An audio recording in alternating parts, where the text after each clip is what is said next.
I'm in the mountains south of Oaxaca City in a little village called San Pedro Amatlan, and what I have here in front of me is a big basket of Guajillo chilies, and when you go to the store in the States, you'll find these in those clear packages on the Latin American food aisle. And what you want to do is buy a bag of those. You can rehydrate them in water and then slice them open. You can even put them on the fire and rehydrate them so that they'll be soft and pliable. Slice them, fill them with some picadillo, a little ground hamburger, some chilies, some onions, maybe some carrots or raisins, and fry them, and you'll have a wonderful, wonderful chile relleno.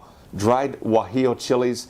They're not too spicy. It's a great alternative to the green type that you typically get in Mexican restaurants in the United States.